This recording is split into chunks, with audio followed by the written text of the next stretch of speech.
Format numerology நேயர்களுக்கு நர்மதாவின் அன்பான வணக்கம். நம்மளுடைய சேனல்ல தொடர்ந்து பல்வேறு விதமான ஃபார்மேட் நியூமராலஜி மற்றும் ஆன்மீகம் சம்பந்தமான தகவல்கள் பார்த்துட்டு இருக்கோம். அந்த வகையில இன்னைக்கு நம்ம பார்க்க போற இந்த ஒரு பதிவுல நேயர்கள் கேட்டிருக்கக்கூடிய பல்வேறு விதமான சந்தேகத்துக்கு தெளிவான பதில் கொடுக்கறதுக்காக நம்ம கூட இன்னைக்கு ஃபார்மேட் நியூமராலஜியினுடைய தந்தை டாக்டர் மகா தனசேகர் ராஜா அவர்கள் இணைஞ்சிருக்கிறாங்க. வணக்கம் சார். வணக்கம்மா. சார், இப்போ நீங்க ஒரு விஷயத்தையும் எங்களுக்கு தனித்தனியா குடுத்துருக்கீங்க. ஆனா, எங்களுக்கு இன்னமுமே சில சந்தேகங்கள் இருக்கு அப்படின்ற மாரி நெறைய பேர் கேள்வி கேட்டிருக்காங்க. அத தான் நம்ம இந்த பதிவுல பார்க்க போறோம் சார். என்னன்னா, சார் இப்ப நான் ஒரு தேதியில பிறந்திருக்கிறேன். எனக்கு இந்த தேதிக்கு எந்த மாதிரியான எண்கள் கை கொடுக்கும்? இல்ல எந்த மாதிரியான தெய்வத்தினுடைய வழிபாடு கை கொடுக்கும்? எந்த மாதிரியான குறியீடுகள் என்னைய மேல உயர்த்தி எடுத்துட்டு போகும்?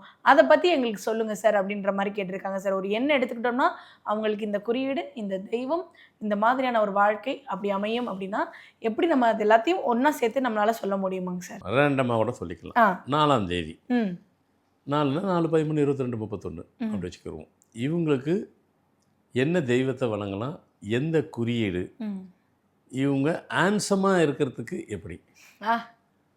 பார்க்கறதுக்கு சும்மா அப்படியே ஹேண்ட்ஸமா இருக்கணும். அப்ப 4ஆம் தேதி கூட்டு எண்கள்ல பிறந்தவங்க ஹேண்ட்ஸமா இருக்கிறதுக்கு என்ன விஷயம் நோட் பண்ணிக்கோங்க எல்லாரும். ஆமா, நான் சொல்லி முடிச்சோன்னே நீங்களே நான் அப்போ அவரை மாதிரி நான் ஹேண்ட்ஸமா அப்படின்னு கேட்பீங்க. அதை இப்போ சொல்ல போகிறேன். உங்களுக்கு குறியீடு அப்படின்னு பார்த்தீங்கன்னா ஆண்மயில். ம்.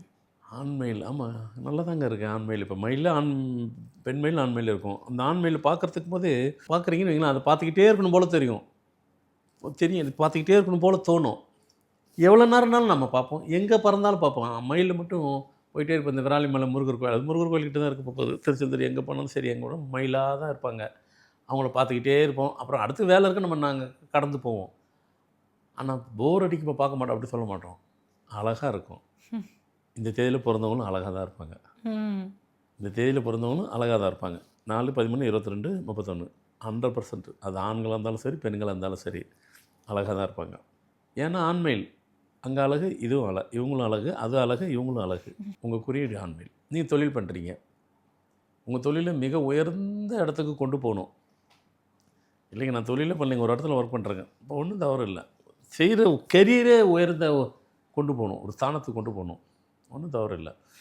ஆண்மையில் நீங்கள் தொழில் பண்ணிங்கனாக்கா அதை குறியீடு மாதிரி போட்டுட்டு அழகாக உங்களுடைய லெட்டர் இல்லைனாக்கா என்வலப் கவரு இல்லைன்னா விசிட்டிங் கார்டு, அதில் ஆண்மயிலுடைய அந்த இதை சிம்பிள் மாதிரி போட்டுக்கிறேங்க. இல்லைங்க, மயில் மாதிரி அழகாக இருக்குங்க, நான் அது மாதிரி ஒரு ஸ்டாச்சு மாதிரி வாங்கி வச்சுக்கிறேன், டேபிள் மேலே வச்சுக்கிறலாம்.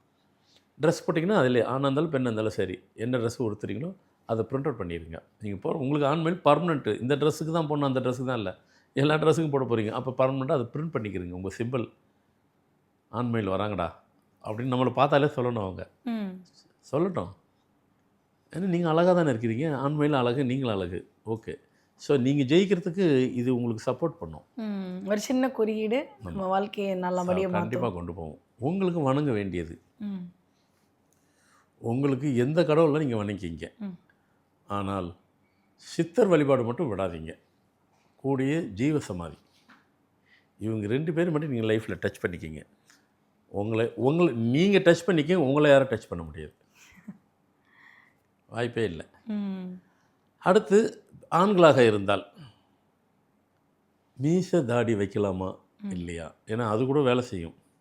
மீச தாடி கூட நம்ம லைஃப்ல பாசிட்டிவ் நெகட்டிவ் ரெண்டையும் கொடுக்கக்கூடியதா 100% வேலை செய்யும். கண்டிப்பாக வேலை செய்யும். உங்களுக்கு ட்ரிம் பண்ணியே தான் இருக்கணும் நீங்கள். அப்போனாக்கா ஆஃப் கட்டு ட்ரிம் பண்ணிவிட்டு, வழக்கமாக முடி மீசெல்லாம் நிறைய இருக்கலாம், அப்படிலாம் இருக்கக்கூடாது. ட்ரிம் பண்ணியிருக்கணும். அப்படியே லேசாக அப்படியே அரும்பு மாதிரி இருக்கணும், சும்மா சின்ன சின்னதாக அரும்பு வச்சு பாருங்கள் சார், வேறு லெவலில் நான் இருக்கிறேன். நிறைய கொத்து மாதிரி வச்சுருப்பேன், எடுத்துருங்க எல்லாத்தையும், அப்படியே ட்ரிம் பண்ணி அப்படியே சும்மா அப்போ தான் அரும்புன்னா தெரியும் உங்களுக்கு, அரும்பு மாதிரி இருக்கணும். தாடியும் அப்படி தான், மீசையும் அப்படி தான், பர்மனெண்ட்டாக அப்படியே இருங்க. அப்போ ட்ரிம் பண்ணிக்கிட்டே இருங்க. ஆண்களை சொல்லிட்டீங்க, பெண்களுக்கு என்ன சார் செய்கிறது? பெண்களுக்கு ஹேர் தான், வேறு என்ன பண்ண முடியும்? இந்த இதுக்கு பாப் கட்டு மட்டும் பண்ணாதீங்க. ஹேர் சின்னதாக விடுங்க. லென்த்து இப்போ யாருக்கெல்லாம் நீங்கள் கேட்டாலும் கிடைக்க போகிறது யார்கிட்டையும் இல்லை. லிமிட்டட் என்ன சைஸோ அதுதான், அதான் காலம் மாறிடுச்சு. ஹேர் பாப் கட்டு மட்டும் பண்ணக்கூடாது, நார்மலாக அது ஷார்ட் கட்டு தான் எல்லாத்துக்கும் இருக்குது. ஓகே, இப்படி ஃபாலோ பண்ணிவிட்டு வாங்க.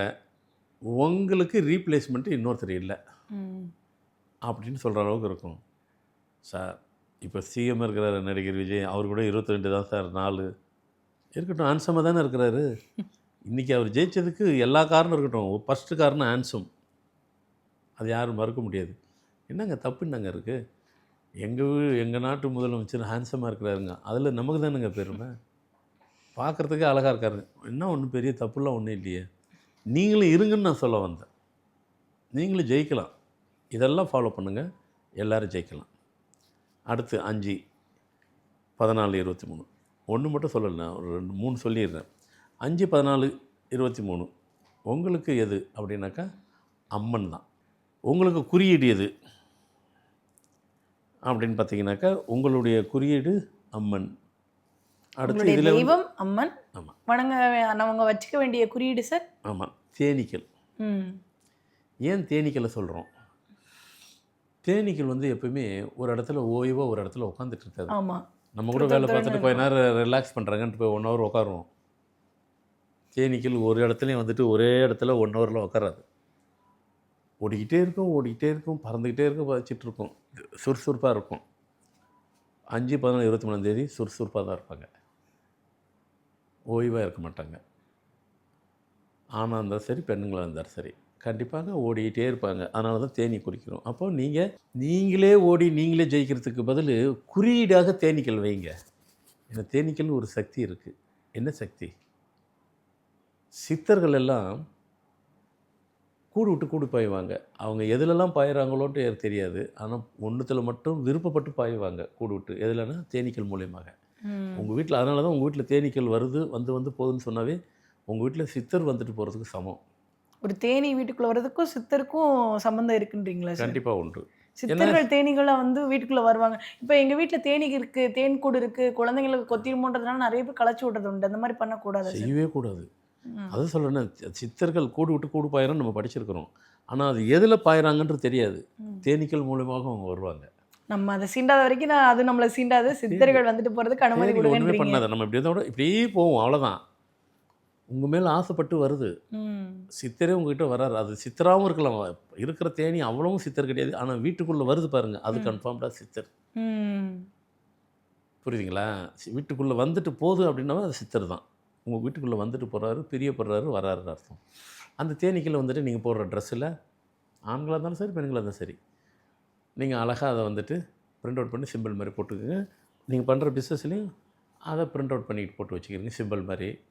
அடுத்த லெவலுக்கு போயிடுவீங்க, வேறு லெவலுக்கு போயிடுவீங்க. உங்களுக்கு தெய்வம் அப்படின்னு பார்த்தீங்கன்னாக்கா அம்மன் தான். அதிலே வந்துட்டு பெண்களாக இருந்தீங்கன்னாக்கா உங்களுக்கு வந்துட்டு சாந்தம்மன். ஆண்களாக இருந்தனாக்கா உங்களுக்கு வந்துட்டு உக்ரம்மன். சாந்தம்மன் 2 பேரும் வழிபாடு வச்சுக்கிறீங்க. அடுத்து 6, 15 அப்படின்னு எடுத்துக்கிட்டிங்கன்னா என்ன சொல்லலாம்? 6 இல்லை, நான் வெறும் இது 6 தான். நான் இப்போ 4னா 4, 5னா 5, 6னா 6, 4, 13 அப்படி அதெல்லாம் இருக்கட்டும். அதேமாதிரி 6னா வெறும் 6. இந்த 6 அப்படின்னாக்கா 6ஆம் தேதியில் பிறந்தவங்க யார் பார்த்தீங்கன்னாக்கா எல்லாருமே பிஸ்னஸ் மேனாக தான் இருப்பாங்க.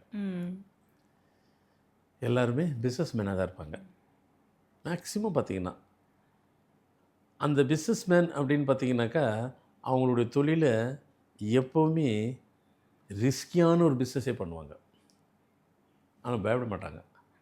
அந்த பிஸ்னஸ் ரிஸ்கியாக இருக்கும், அசரவே மாட்டாங்க, ஆனால் ஜெயிச்சிடுவாங்க. உங்களுடைய சிம்பிளும் உங்களுடைய குறியீடும் கப்பல் தான். அப்போ கப்பல் ரிஸ்கின்னு சொல்ல வரீங்களா? ரிஸ்கின்னு சொல்ல வரல, நடுக்கடலில் போகும்போது கொஞ்சம் ரிஸ்க்கு ஃபீல் வந்துடும். அதெல்லாம் கொஞ்சம் வேகமாக அடிக்கும்போது கொஞ்சம் ஃபீல் வந்துடும். அது இந்த பிளாக் சீ, ரெட் சீலாம் இருக்கும் பாருங்கள், அங்கே கிட்ட அப்படி போகும்போது பயம் வந்துடும். அங்கே கப்பல் போகாது, அந்த இடத்துக்கு உள்ளே போகாது. அது மிடில் ஈஸ்ட்டுக்கு தாண்டி அடுத்து யூரோப்பியனுக்கு நடுவில் இருக்கும். ரெட் சீ, பிளாக் சீ, சிவப்பு கடல், கருப்பு கடல்னு சொல்லுவாங்க. அதுக்கிட்டே போக முடியாது, அது தூரமாக இருக்கும். இருந்தால் கூட பயம் இருக்கும் அவங்களுக்கு அந்த இடத்துல. அந்த இடத்த கிராஸ் பண்ணும்போது கப்பலும் ரிஸ்க்கு எப்படி இருக்கோ அதே மாதிரி இருக்கும். ஆனால் அவங்க எப்போவுமே கப்பல் எப்படி கார்கோவும் சரி பேசஞ்சர் எடுத்துகிட்டு போனாலும் ஒன்று கேரி பண்ணிட்டு போகுது. கேரி பண்ணிட்டு வருமானம் தான் சம்பாதிச்சு கொடுக்குது. கப்பலும் அதே தான், நீங்களும் அதே தான். உங்கள் வீட்டுக்கு 6ஆம் தேதி ஒருத்தர் பிறந்திருக்காருன்னா நம்ம வீட்டில் ஒருத்தர் சம்பாதிச்சு கொடுக்குறதுக்கு ஒருத்தர் ரெடி ஆக போகிறாரு அப்படின்னு உங்களை தயார் பண்ணிக்கலாம். அவன் கப்பல் வாங்கி வச்சுக்கிட்டு அழகு பார்க்குறதுக்கு கப்பல் வாங்கி வச்சுருக்குறோம். சம்பாதிக்கிறதுக்கு தான் கப்பல். ஒன்று காருக்கோ இல்லைன்னா பேசஞ்சர் கூட்டிகிட்டு போகும். அதுமாதிரி உங்கள் வீட்டில் 6ஆம் தேதி ஒருத்தர் பிறந்திருக்காருனாக்கா, அடுத்து இவன் பெரிய பிஸ்னஸ் பண்ணுறான், நம்மளை சம்பாதிக்கிறதுக்கு ஒருத்தர் ரெடி ஆகிட்டான்டா அப்படின்னு நீங்கள் நினச்சிக்கிறலாம். அந்த கப்பலை சிம்பிளாக போட்டுக்கிறங்க. ட்ரெஸ்ஸுலேயும் சரி, பிஸ்னஸ்லனாலும் போட்டுக்கிறங்க. சரிங்களா? இதுக்கு வந்துட்டு உங்களுக்கும் வந்துட்டு அம்மன் தான், உக்கிர அம்மன். ஸோ அப்போது இதில் 3த்தையும் நீங்கள் புரிஞ்சு கொள்ள வேண்டியது என்னன்னாக்கா, நமக்கு குறியீடு, என்ன கடவுளை வணங்குறோம், நாம் எப்படி இருக்கணும். அந்த ஹேர் ஸ்டைல் அவங்களுக்கு மட்டும் தான் கொடுத்தேன் 4க்கு, 5க்கு கொடுக்கல, 6க்கு கொடுக்கலையே அப்படிங்கிறது ஃபீல் இருக்கும். 5க்கு வந்துட்டு ஹேர் எப்படி வச்சுக்கிடலாம் அப்படின்னு பார்த்தீங்கன்னா, தாடி வச்சுக்கிறீங்க அப்படின்னு பார்த்தீங்கன்னாக்கா பெருசாலாம் இருக்கக்கூடாது, லைட்டாக தான் இருக்கணும் 5க்கு. 6க்கு வந்து இருக்கலாம்னாக்கா மீசை கண்டிப்பாக இருக்கணும், மீசை இருக்கணும். இன்னும் சில இதெல்லாம் இருக்குது, 3லாம் வந்து மீசை இருக்கக்கூடாதுன்னு சொல்ல போகிறேன், அது வேறு. இப்போ இதை சொல்ல போகிறல. 6க்கு இருக்கணும், நார்மலாக இருக்கணும், அவ்வளோதான். ஸோ அப்போ இதெல்லாம் கூட ஹெல்ப் பண்ணுமா, சப்போர்ட் பண்ணுமா? எல்லாமே பண்ணுங்கள். ஒருத்தர் ஹேண்ட்ஸமாக இருக்கிறதுக்கு இதெல்லாம் நீங்கள் ஃபாலோ பண்ணி பாருங்கள். எல்லாமே வந்துட்டு நீங்கள் ஹேண்ட்ஸமாக மட்டும் இல்லை, உங்கள் பிஸ்னஸ் ஹேண்ட்ஸமு, உங்கள் லைஃபே ஹேண்ட்ஸமாக இருக்கும். நீங்களும் உயர்ந்த ஸ்தானத்துக்கு ஸ்டெப் பை ஸ்டெப்பாக போய்கிட்டே இருப்பீங்க. ஒரு கட்டத்துக்கு உயர்ந்த இடத்துல போயிடுவீங்க. அனைவரும் உயர்ந்த இடத்துக்கு போய் உட்காந்து ஆட்சி ஆளணும், அரசாளணும். வீட்டாண்டாலும் அரசாளுறதுக்கு சம்மந்தம் தான். அதுவே நான் என் வீட்டை ஆள்றேங்க, அதுவே அரசாளுறதுக்கு சம்மந்தம். அது நாம் ஆளணுன்றதுக்காக தான் இவ்வளோ விஷயத்தை சொல்லப்படுகிறது. கண்டிப்பாக இதை ஃபாலோ பண்ணுங்கள். பெரிய ஜெயிக்கிறதுக்கு இது இந்த மாதிரி வழிமுறையில் நிறைய உங்களுக்கு யூஸ்ஃபுல்லாக இருக்கும். கண்டிப்பாக சார். இந்த விஷயங்கள் எல்லாம் ஃபாலோ பண்ணக்கூடியவங்க கண்டிப்பாக வந்து மிகப்பெரிய ஆளுமையாக மாறுவாங்க அப்படின்றதுல எந்த விதமான சந்தேகமும் இல்லை. கண்டிப்பாக இந்த ஒரு பதிவுமே நேயர்களுக்கு ரொம்ப பயனுள்ளதாக இருக்கும் நம்புகிறோம். ரொம்ப நன்றி சார். வணக்கம்மா.